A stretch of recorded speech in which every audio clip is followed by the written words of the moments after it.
Good day, class. So now we are on the topic 5, which is data types. So kasi, when we are programming, now we have to consider the different types of data. For example, you will make a program for that collects personal information. When we say personal information, iba-ibang data ang kailangan mo dyan. You have to collect names, ages, contact numbers, address, email address, and so on. And that is different kinds of data. There are data that accepts numbers only, data that accepts letters only, or data that accepts Boolean, true or false, or data that accepts very large numbers. So that differs based on the information na kailangan mong i-collect. So the memory of our computer is organized in bytes. So bytes is a minimum amount of memory that we can manage in C++. And variables can hold different types of data, but based kung paano mo siya i-declare. Okay, so C++ supports 7 built-in data types and it identifies them by keywords. So in terms of data types, we have integer, long integer, short integer, unsigned integer, character, floating point, double floating point, boolean, and pwede rin natin i-add yung string. So integers, long, short man yan, or simply integer, is the data type that can hold only whole numbers. So this is an example of integer. It can only hold whole number. So what if I add 0.5 here? Merong butal, a decimal number. So what will happen if we run this program? Okay, although I type 18.5, ang na-recognize niya pa rin ay yung whole number na value inside that age, kaya ang i-display niya pa rin ay 18. So, no matter, kahit mag-type ako ng 10 numbers dyan, ang i-display niya pa rin ay whole number. So, that is an integer. But there are several types of integers. We have long, short, unsigned. Anong pinagkaiba-iba ng tatlo na yun? So, nasa lecture na rin natin yon. Long integer can hold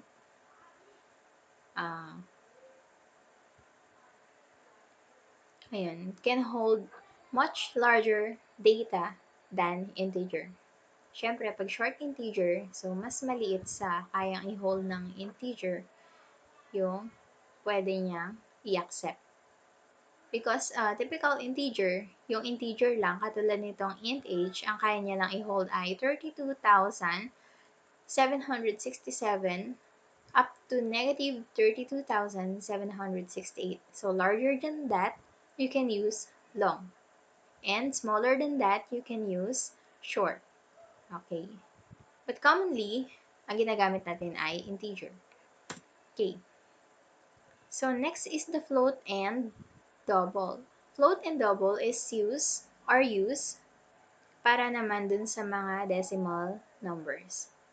So 18.5. We add 18.5 here. So let's change the variable. For example, number. Then, number. The number. So, the number is number. Kung ano man yung laman nito, yun yung mag-appear sa screen. So, dahil integer siya, if we run the program, 18 pa rin. So, let's try to change the data type that accepts decimal numbers. For example, float.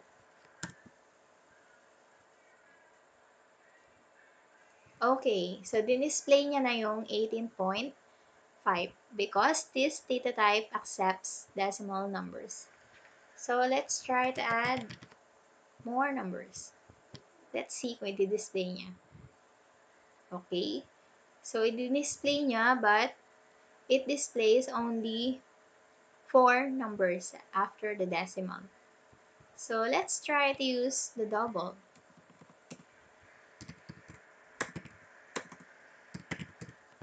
double number, then try to run. Okay, so they are actually the same. Yan, so nag-accept siya ng numbers, ng decimal numbers.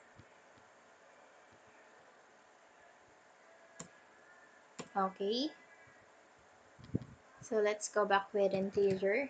So let's try using the character. Character, kapag ginamit natin siya in C++, that is car. Then, add a variable. For example, letter is equal to A. Yan. So, if we are going to assign a value for character, it should be yan, in singular quotation. O, single quotation rather. Single quotation. Then, let's call the variable letter. Let's add a double quote. The letter is, let's call the variable letter. Let's see the output. Okay, the number is 18 and the letter is A. Na-recognize niyo yung ating variable. But then, nasa iisang line sila. So, what are we going to do? No, as we have discussed earlier, we can add yan, operator and then the ENDL para bumaba yung next cout natin. So, let's see. Okay, the number is 18, then the next line, the letter is A. So, let's add another letter. ASTF. So, what will happen to our program? Okay, so bakit F ang lumabas?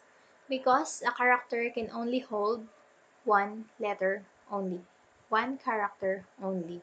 So, kung ano yung nasa last, yun yung mag-a-appear. Kanina, dahil mag-isa lang yung A kanina, A lang yung nag-appear. But kung marami sila, yung last letter lang ang mag-a-appear sa screen because it can only display one letter only. So, anong gagawin natin para makapag-display tayo ng more than one characters? For example, kailangan mo mag-display ng iyong name. Mahaba ang iyong name. Doon na tayo gagamit ng string. So, string is also a data type that can hold multiple characters. For example, string, then my variable is name. In assigning value for a string, you have to use double quotation.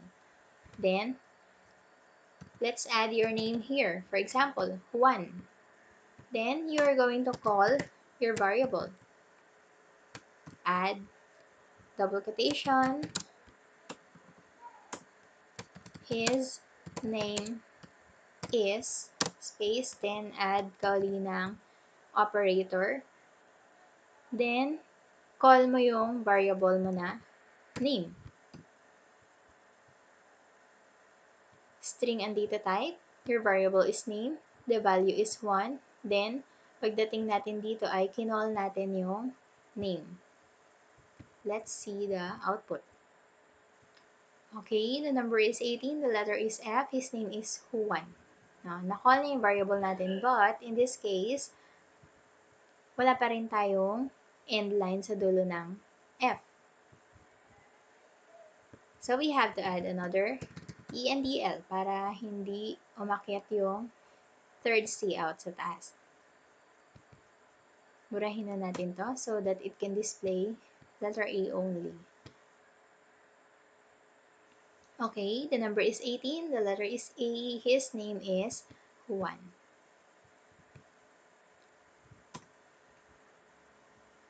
Yan.